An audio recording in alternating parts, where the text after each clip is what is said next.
Hello, Buckeye Nation. Jeff Rash here with our first installment of the year of the Gilmer Coaches Show. I am joined today by, of course, the star of the Gilmer Coaches Show, Athletic Director and Head Football Coach, Mr. Alan Metzel. Alan, good to see you again. Good to see you. Good to be back. We ended the year great last year. We did. Hope to do that again this year. I'm Yes, sir. sure you do as well. And had a wonderful ceremony, and everything went great last year. So here we are again, a very exciting season. Come off of one of my favorite seasons of all time last year. You got a whole bunch of those kids back and a whole bunch of new ones. And so we're going to talk about that today. So we'll talk a little bit about the game on Friday night, and then we're going to talk about some of the personnel for this year and what we can expect. And we're going to talk a little bit about the season in front of us because you packed another one in there. And so we'll talk about the psychology there so everybody understands why you keep scheduling 5A schools and large division, one schools, right? Challenging people. Exactly. So before we do that, though, I have to do a little bit of a congratulations here. I understand that you just found out a couple of days ago you're going to be a grandfather. That's right. My daughter Grace and her husband Austin came in from San Antonio and told us, and so we're pretty excited. It's pretty neat. Do you know what your name's going to be? You're going to be Peepaw, Papaw? They've been harassing me about all these crazy things, and I haven't given the okay on any of them yet. So sometimes we'll see. The grandchild gets to pick whatever they can utter. So you may get stuck. You get Peepaw or whatever. Yeah. So we'll see. Good luck with that one. Thank you. Yeah, but congratulations Thanks. to you and Jana both. That's awesome. We're blessed. Yeah, I saw a bumper sticker once that said, "Grandkids are God's gift to you for not killing your own." So you can relate. We can all relate to that, right? No doubt. So let's talk first about the schedule this year, okay? And then we'll go to the game, then we'll pick up. You've said, and you can say again, why do you book such a hard schedule? For example, Pine Tree was a 5A school, just dropped this year to a 4A school. So tons of kids to choose from, lots of size, etc.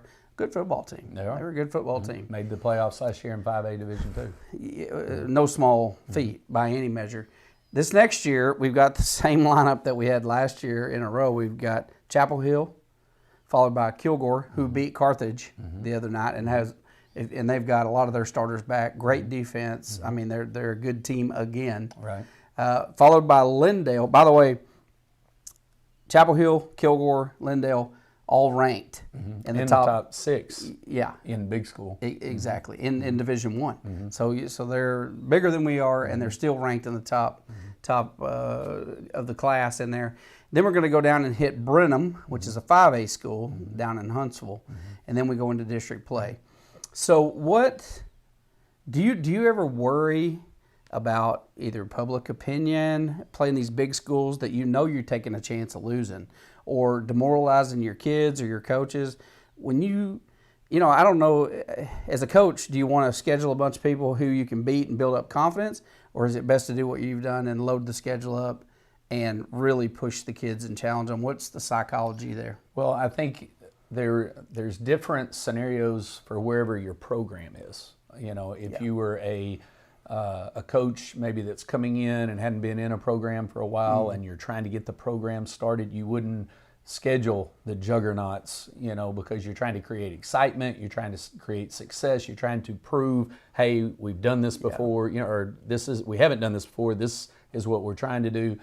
I feel like we're at a different place in our program. The same is true when we do our scrimmages. A lot of people watch our scrimmages and they're like, oh, we look terrible. Well, we're not necessarily trying to win the scrimmage, quite frankly. We're trying to evaluate players so that we know how to best fit people and place them for the season. Correct. So a little bit different psychology to it, if you will, or strategy probably is a better word. And so, we're in a town now that expects to play for state championships. Well, if that's the goal, then we have to be able to look at this from a long-term standpoint. You're not going to train for the 100-meter dash the same way you're going to train for a mile.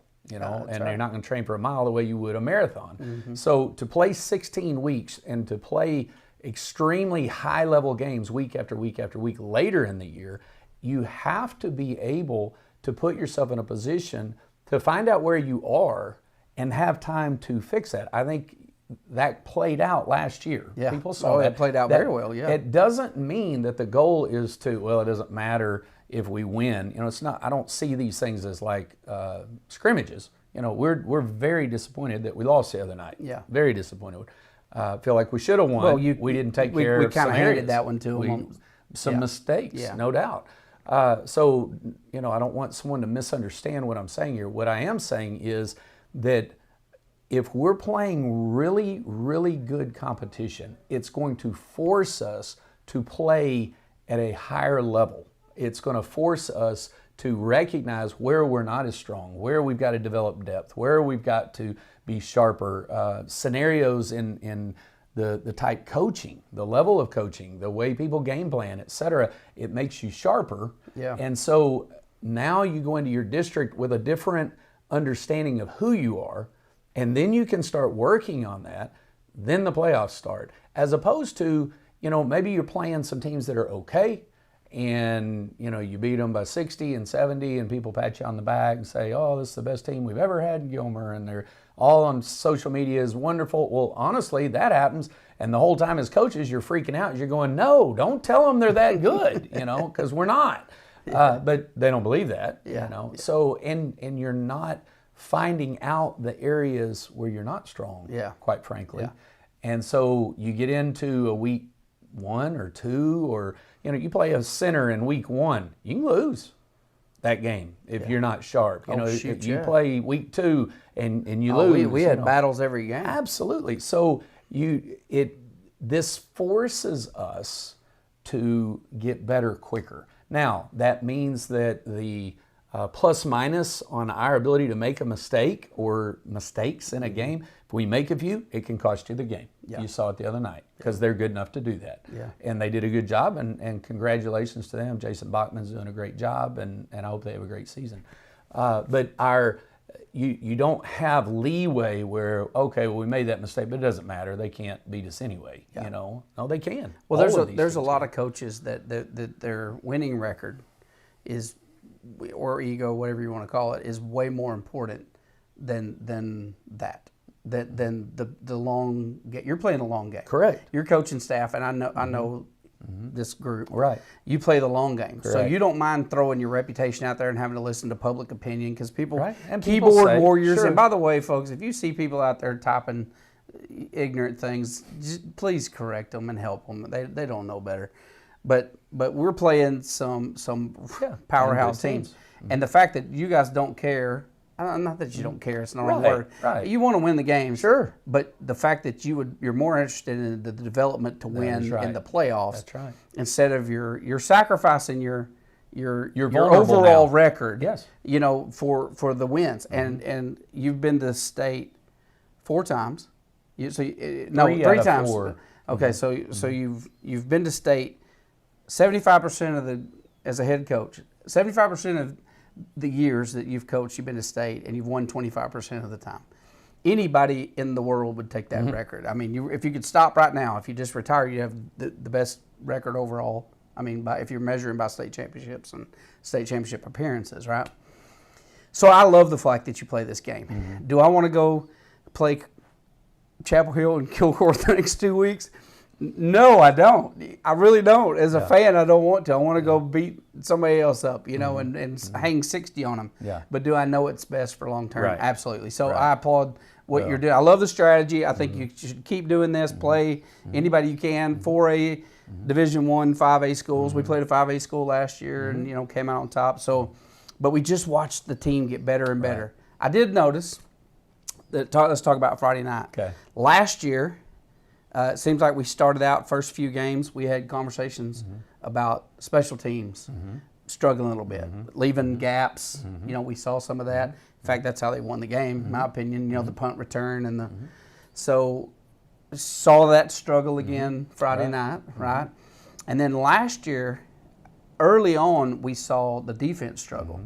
And this year, I thought defense, they were phenomenal. They played like game 6. They gave up 115 yards total. Yeah, and one of those was that 42-yard pass. Was a long pass. So I mean, I think they had 70 yards of offense in the first half. I mean, the defense was playing stellar.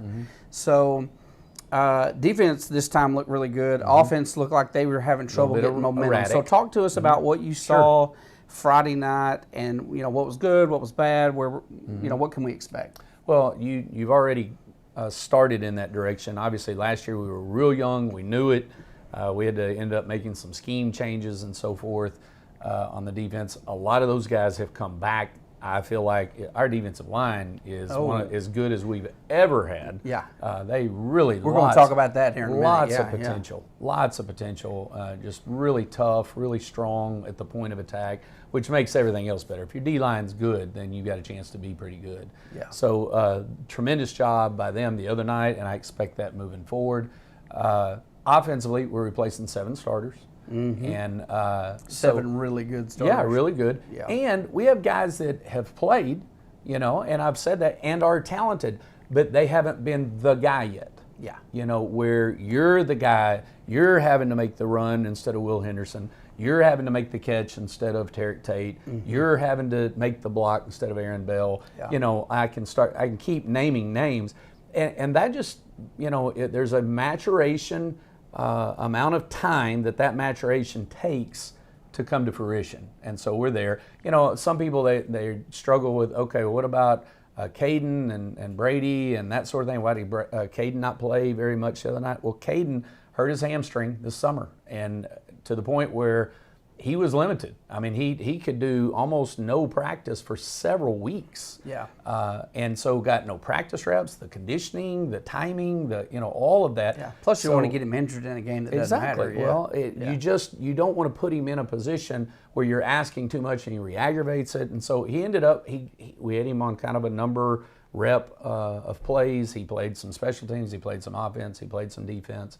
And all of that will be increasing as we go. He'll be a major player this year. Absolutely. So, I know people don't know that, and I can't go before the game and go, oh, Caden's injured. I'm not going to do that and let the other team prepare for him not being in there. So you don't talk about that stuff. So all that's part of it. And so coming back around to the special team, to me, the special teams was where and I'll own this, that it's a reflection. What's on the field is a reflection of me one way or another. And so I own this. We've got to hone in and get some of that stuff tightened up. We had some lane integrity issues on our kickoff team. We would go down and we'd score and we'd get the momentum, and then they'd flip the field on the kickoff return, and that happened twice. We missed 2 extra points. We had a punt snap over our head.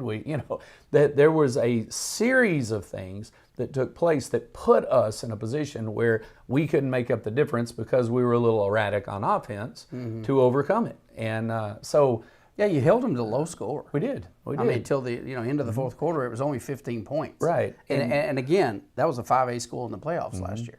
And we feel like, we're watching film, we're a play or 2 away from being able to, separate. And we didn't make those plays. Well, it is what it is. Yeah. And you own it. We didn't make the play. Yeah. Now we have to go. We have to be better at that. We have to be better on offense. We want to continue to improve on defense. And special teams, that we've got to make a big jump from last week to this week, and we will. I'll be honest, I've watched a lot of football. This is our 23rd season, I guess, to do this. But I think I wasn't worried at all last year. Everybody, would say they'd stop you in Walmart and, oh, are we not good this year? I'm like, no, we're great. We might win state this year, and we did. So ignore the couple of losses early in the season, that we took to Chapel Hill and Kilgore, which, by the way, I'm still burnt about the Kilgore game because we actually should have won that game. That was taken from us. But we legitimately lost to Chapel Hill and Pleasant Grove. Pleasant Grove, we lost those legitimately. Yeah. But now we got to play those 2 teams again.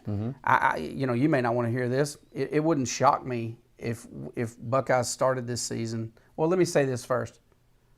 I think we look better Friday night because you can see the changes that'll be made in just the next 2 weeks.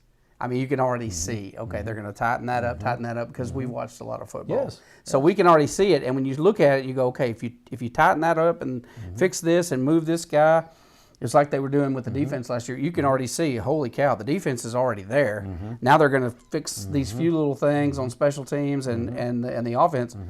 I think you'll get there faster than you did last year. It could. You know what I'm saying? I mean, it took about six or 7 games last year. No doubt. It took till we were really rolling. Yeah, past the PG game, no doubt, which was game 6. Yeah, and really, kind of the playoffs is when we really hit a stride. I agree. Honestly. I agree. So it wouldn't shock me. I know you may not feel this way. It wouldn't shock me if we looked up and we were 0-3 because we're playing Pine Tree, Chapel Hill, and Kilgore, and those 2 teams we're fixing to play are awesome. Well, they're awesome teams. I don't want to lose to them. I'm with you. But it could happen, right? Well, I mean, all I was fixing to say, and then you got Lindale. You know, Lindale beat them last year. Yeah. So you know, you have we have a daunting schedule. We could lose. You know, we can also win, and that's how I'm seeing it. I know it is. Yeah. So I know it is. I'm just saying for the fans. No, I'm with you. If that happens, do not count this team out. This is just like last year. It's like almost a similar schedule. If almost some of it's the same. I mean, Chapel Hill, Kilgore, Lindale. That's the same exact deal.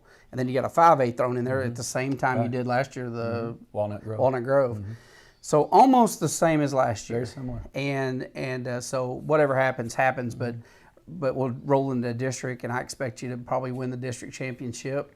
We hope. And then, deep in the playoffs, if not going back and win state again. So don't count the first preseason games. We're getting the kids tuned up and ready to go. Let's talk real quick about the personnel this year. Okay.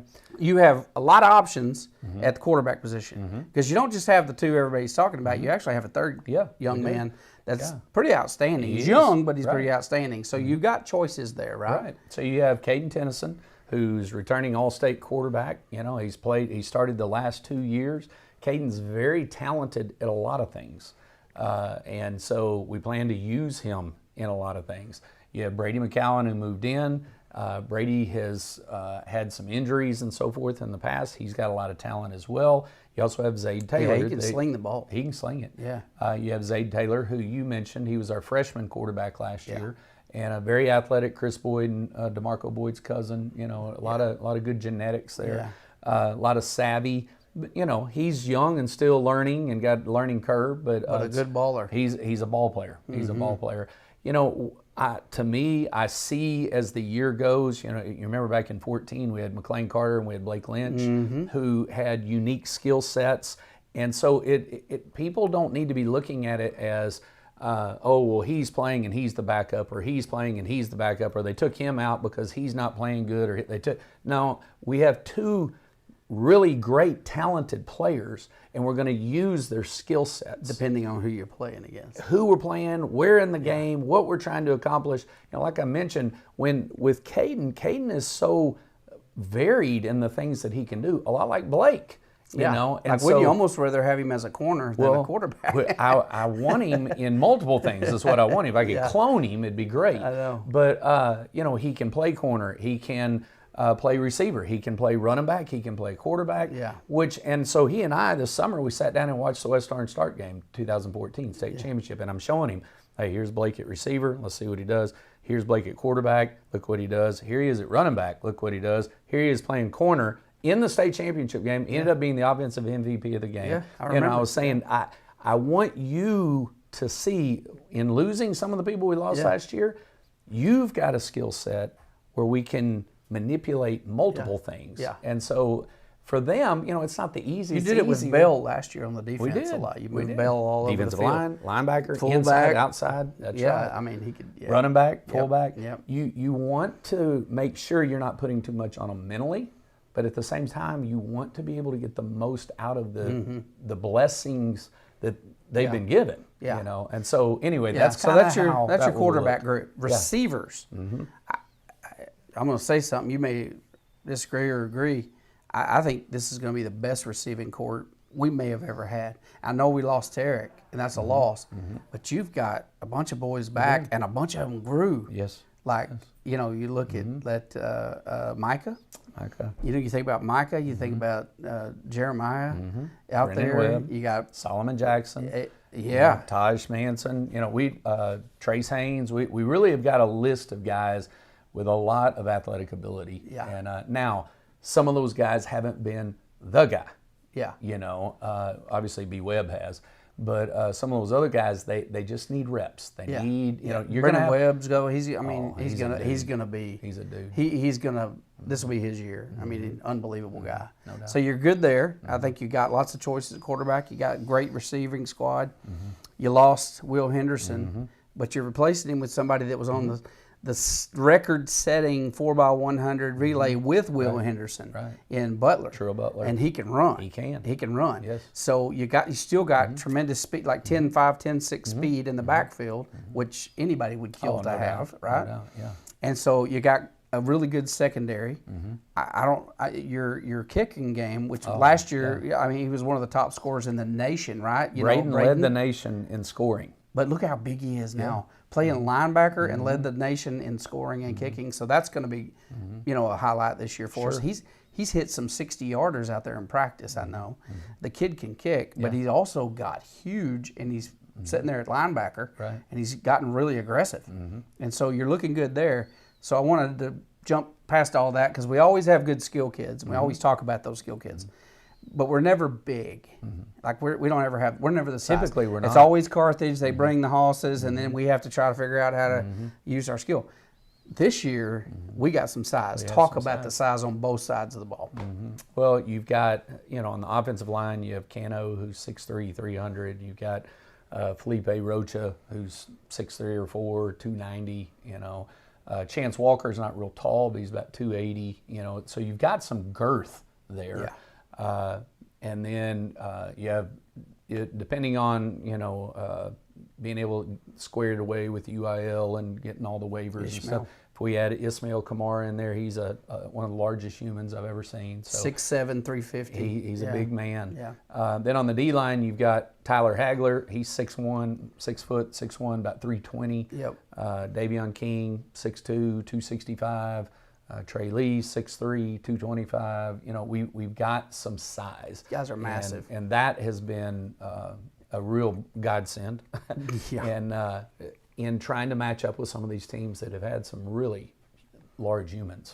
And that kind of equals that equals the line of scrimmage, but then you can allow your skill kids to really perform. So, Coach, thanks for your time. Congratulations on being a grandfather. Buckeye Nation, we need you guys to come out and support the Buckeyes. We are going to be in Chapel Hill this next week, and we're going to need all the fans down there. And I'm going to tell you one of the reasons why. Because we are we're going to be in a bowl where they don't have a signal. We're going to do our best. Eric Conness is working to do what he can to try to figure out how to get the signal out of the stadium. But I'm telling you now, our broadcast might be intermittent, and so that's just bear with us. We're just using the tools that we're given technology-wise. So on behalf of Coach and myself, Jeff Rash, we're looking forward to a great season. Come out and support the Buckeyes. We'll see you next time on the Coaches Show.